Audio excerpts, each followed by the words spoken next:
सो hey guys, कैसे हो आप सभी लोग। Welcome back to my channel AG and I am मांगा। तो गाइस, आज मैं एक्सप्लेन करने जा रहा हूँ बुक ऑफ एस्पर के एपिसोड नंबर 513 को, जो कि काफी ज्यादा अमेजिंग होने वाला है। इसलिए पहले ही वीडियो को लाइक शेयर कमेंट सब कुछ कर डालना। बाकी तो जिन लोगों ने अभी तक इसके पिछले एपिसोड को नहीं देखा है, तो मैंने उस एपिसोड का लिंक इस वीडियो के नीचे डिस्क्रिप्शन में दे दिया है। आप लोग जाकर के पहले उस एपिसोड को देख लीजिए। और बाकी जिन लोगों ने ऑलरेडी देख रखा है, तो उनके लिए शुरू करते हैं हमारा आज का ये वाला एपिसोड। लेकिन उससे पहले उन सभी न्यू मेंबर्स को शुक्रिया जिन्होंने की हमारी मेंबरशिप को ज्वाइन किया है। और गाइस, इन मेंबरशिप के कुछ फायदे तो हैं, लेकिन उसके अलावा ये मेंबरशिप्स आप लोगों की ओर से हमारे चैनल के लिए कुछ एक्स्ट्रा प्यार है। इसलिए जो लोग भी मेंबरशिप को लेने के लायक हैं, वो जल्दी से जल्दी मेंबरशिप को ज्वाइन कीजिए और चैनल को एक्स्ट्रा सपोर्ट करने के लिए अपना हाथ बटाइए। शुक्रिया। फिलहाल आज के हमारे इस एपिसोड की स्टार्टिंग में हमें जूफेन को दिखाया जाता है, जो कि सेकंड यंग मास्टर के पास में आने के बाद उससे कहता है, अब आखिरकार हॉल साफ हो गया, इसलिए इसे प्लीज दोबारा गंदा करने की कोशिश मत करना। इधर जूफेन की ये बात सुनकर तो सेकंड यंग मास्टर हान इतना ज्यादा डर जाता है, वो अपने मुंह से खून की उल्टी निकलने से भी रोक लेता है और अपना मुंह पकड़ के जूफेन को कांपते हुए वहाँ से जाता हुआ देख रहा होता है। इसी के साथ में यहाँ पे हमारा सीन चेंज होता है और अगले सीन में हमें दिखाया जाता है जूफेन एक जगह पर बैठ करके अपनी अशुरा ब्लू फ्लेम्स को एक्टिवेट करके अपने आप को कल्टीवेट करने की कोशिश कर रहा होता है, जिसमें कि वो अपने सीक्रेट ड्रैगन की सोल को भी बाहर निकालता है, साथ ही उसे भी अशुरा ब्लू फ्लेम से उसकी पावर्स को बढ़ाने की कोशिश कर रहा होता है। इसी तरीके से कुछ समय तक कल्टीवेट करते हुए जूफेन को अचानक से एक झटका लगता है और वो काफी ज्यादा हैरान हो गया होता है। जूफेन का सीक्रेट ऑरा ड्रैगन भी अशुरा ब्लू फ्लेम्स में पूरी तरीके से कवर हो जाता है। ऊपर आसमान में एक जोरदार दहाड़ लगाता है, जिस वजह से इधर जूफेन के पास में से भी काफी सारी एनर्जी फ्लो होने लगती है और जूफेन इसी के साथ में अपना अगला ब्रेक थ्रू कर लेता है। इसके बाद जैसे ये सब कुछ होता है, जूफेन इस सब को खत्म हो जाने के बाद में अपने आप को जैसे ही रेस्ट पे करता है, तो वो अपनी पावर्स को चेक करते हुए अपने मन में कहता है कि सोल को अशुरा ब्लू फ्लेम के साथ ट्रेंड करना सचमुच में बेहद ही ज्यादा असरदार है और इस कल्टीवेशन मेथड से मेरी कल्टीवेशन की स्पीड सचमुच में बहुत ही ज्यादा फास्ट हो गई है और सिर्फ 3 महीनों में ही मैं रेडन स्टेज की सेकंड लेयर तक पहुंच गया और साथ ही मेरी Ashura blue flames dragon soul से कम्प्लीटली तरीके से मर्ज हो गई हैं। जूफेन अपने कमरे में बैठे ये सब सोच रहा होता है कि तभी अचानक से आवाज आती है कि स्टीवर्ट जू, क्या ये बूढ़ी हड्डियों का बुढ़ा अंदर आ सकता है? तो ये बात सुन जूफेन भी कहता है कि हाँ वेनरेबल भाई, आप प्लीज अंदर आ सकते हैं। वेनरेबल भाई हंसते हुए अंदर आते हुए कहते हैं कि आपको बेहद बधाई हो स्टीवर्ट जू माई, आप तो सिर्फ 3 महीनों में इस वर्ल्ड को मूव करके अपनी कल्टीवेशन में और आगे बढ़ गए। सचमुच स्टीवर्ट जू इस कल्टीवेशन वर्ल्ड में एक ट्रू जेम है। यहाँ तक कि कई सारे सो कॉल्ड जीनियस भी आपके सामने पूरी तरीके से पानी कम चाय है, वो लोग तो अपनी जान को खतरे में डाल करके भी आपकी बराबरी नहीं कर सकते। अब इधर वेनरेबल भाई की ये सारी बातें सुन जूफेन भी इधर हंसते हुए उनसे कहता है कि नहीं नहीं वेनरेबल भाई, मैंने तो बस रेस्ट करने की जगह पर थोड़े ज्यादा एफर्ट्स डाले और इस सब को अचीव कर पाया। मैं हमेशा से ही इन यंगस्टर्स से कहता हूँ कि मेरी ये सक्सेस स्लो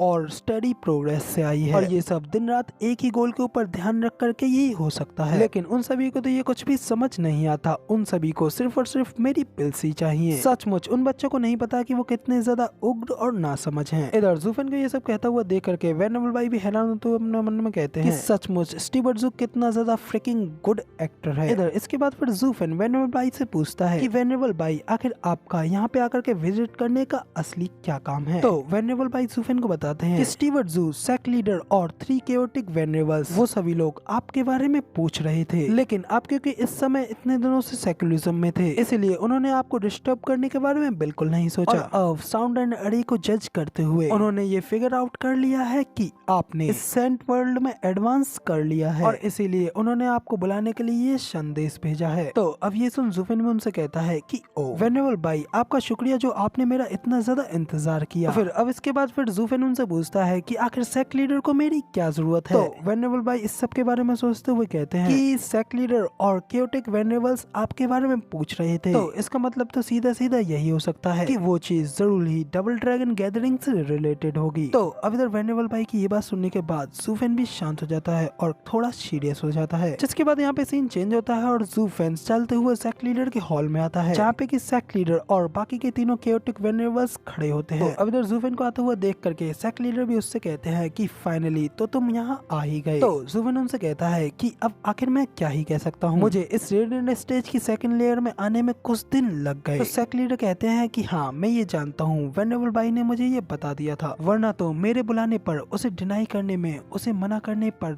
तो मैंने तुम्हें अब तक बेहद ही ज्यादा कठोर दंड दे दिया होता। इधर दूसरी ओर ज़ूफेन तो सेक्ट लीडर की इन सारी बातों को इग्नोर करते हुए और आगे बढ़ते हुए सीधा एक चेयर के ऊपर जाकर के बैठ जाता है, जो देख करके तो सेक्ट लीडर एकदम गुस्से में आग बबूला हो जाता है। गुस्से में अपने दांत पीसते हुए अपने मन में कहता है कि ये कमीना बच्चा इस पूरे टाइम जरा सी भी मेरी भी इज्जत नहीं कर रहा है। लेकिन शांत हो जाओ, मुझे अभी भी स्टिल इसकी काफी ज्यादा जरूरत है। इधर सेक्ट लीडर के इस तरीके के चेहरे को देख करके तो जनरल यांग भी मामले को संभालने के लिए वहाँ पे बीच में हंसते हुए कहते हैं, ज़ूफेन तुमने काफी फास्ट तरीके से अगले लेवल पर भी एडवांसिंग कर ली। सचमुच तुम एक ट्रू टैलेंट कहलाने के लायक हो, और हम लोग इस तरीके के जीनियस लोगों की बातों पर बेकार की टिप्पणी करने वाले लोगों में से नहीं है। आखिरकार नियम तो स्ट्रॉन्ग लोगों के लिए ही बनाए जाते हैं। मैंने सही कहा ना ज़ीवुये? वेनेबल यांग को भी अपना नाम पुकारता हुआ देख करके सेक्ट लीडर तो और भी ज्यादा भड़कते हुए उससे कहते हैं कि तुम भी तो कई सारी डिकेड से उससे इसी सेम तरीके के एटीट्यूड से बात करते हुए आए हो, और मुझे लगता है कि मैं तुम्हें बता दूं कि मैं एक सेक्ट लीडर हूँ। इसके बाद फिर सेक्ट लीडर अपने आप को शांत करते हुए ज़ूफेन से कहते हैं कि ज़ूफेन, डबल ड्रैगन गैदरिंग बस कोने पर ही हमारे अराउंड आ चुकी है, और यहाँ पर कुछ चीजें हैं जिन्हें की तुम्हें पहले ही जानने की जरूरत है। तो सेक्ट लीडर की ये बात सुन ज़ूफेन भी उसे देखते हुए कहता है कि हाँ, जैसा कि मैंने एक्सपेक्ट किया था। तो इधर वेनेबल यांग ज़ूफेन से पूछते हैं कि ज़ूफेन, क्या तुमने कभी भी पवित्र स्पिरिट स्टोन्स के बारे में सुना है? तो ये सुन ज़ूफेन भी हल्की स्माइल करते हुए अपने मन में कहता है कि हाँ, ऑफ कोर्स, इवन मेरी रिंग के अंदर तो वो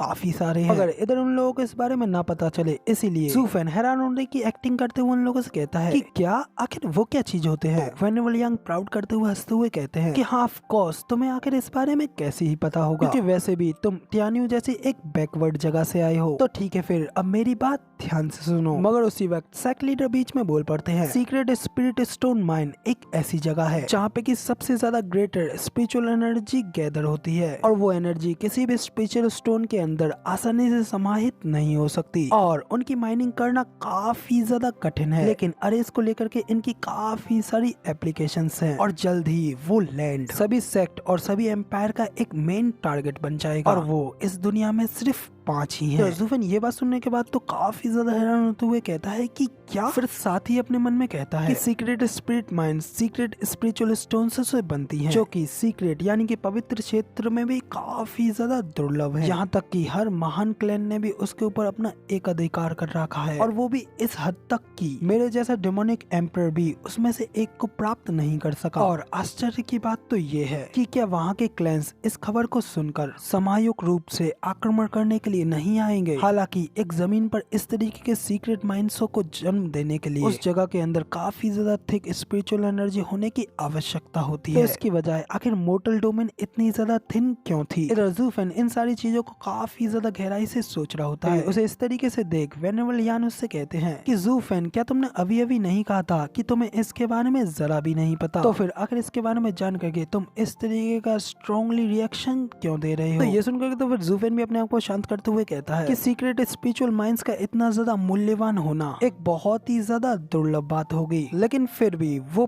5 हैं, एक को ही डिवाइड करने में काफी ज्यादा मुश्किल होगी, जबकि यहाँ पर ये 5 हैं, तो ये उसे और भी ज्यादा आसान बना देता है। सेक्ट लीडर भी कहते हैं कि ज़ूफेन, तुम इतने भी ज्यादा बड़े बेवकूफ नहीं हो, इस पूरी दुनिया में सिर्फ ऐसी 5 ही माइंड्स हैं, और फिर भी तुम इन्हें ज्यादा बता रहे हो। और प्लस इसके अलावा सीक्रेट स्पिरिचुअल माइंड्स की डिफरेंट क्लासेस होती हैं, जो कि कॉमन स्पिरिचुअल माइंड से बिल्कुल ही अलग होती हैं। इसके बाद फिर सेक्ट लीडर ज़ूफेन को बताते हुए कहते हैं कि एक स्पिरिचुअल स्टोन आपको आपकी कल्टीवेशन को बढ़ाने में मदद करता है, और इसके बिना भी एक कल्टीवेटर डायरेक्टली स्पिरिचुअल एनर्जी को हवा से कंज्यूम कर सकता है, जबकि इसकी जगह पर सीक्रेट स्पिरिचुअल माइंड्स आपकी कल्टीवेशन को तो बढ़ाता ही है, लेकिन साथ ही आपके कॉन्स्टिट्यूशन को भी काफी ज्यादा इम्प्रूव कर देता है। यही बात इसे इतना ज्यादा मूल्यवान बनाती है। अन्यथा फिर आखिर तुम क्या सोचते हो कि आखिर मिडिल 3 सेक्ट और सुपर 3 सेक्ट इतने ज्यादा पावरफुल कैसे हैं? तो ज़ूफेन कहता है कि क्या वो लोग भी सीक्रेट स्पिरिचुअल स्टोन्स का इस्तेमाल करते हैं अपनी कल्टीवेशन में? तो सेक्ट लीडर कहते हैं कि हाँ, तुम बिल्कुल सही कह रहे हो, और यही तो डबल ड्रैगन गैदरिंग के पीछे का आधार है। वो 5 secret spiritual minds Eastland, Westland, Northland, Southland और सेंट्रल लैंड के बीच में डिवाइडेड है, और अपनी सीक्रेट माइंड्स की रक्षा के लिए हर एक एरिया ने अपनी यूनियन पावर को फॉर्म किया है, और हम 10 सेक्ट के अलायंस ऑफ वेस्टरलैंड है, जिसका कि हेड डबल ड्रैगन मैनर है। और इस वेस्टरलैंड की पावर को बढ़ाने के लिए double dragon manner double dragon gathering को होल्ड्स करता है, जिसमें कि हर 3 सेंचुरीज में बेस्ट सीड बेस्ट बीज को ग्रूम करके डबल ड्रैगन मैनर में लाया जाता है और सेलेक्टेड डिसाइपल को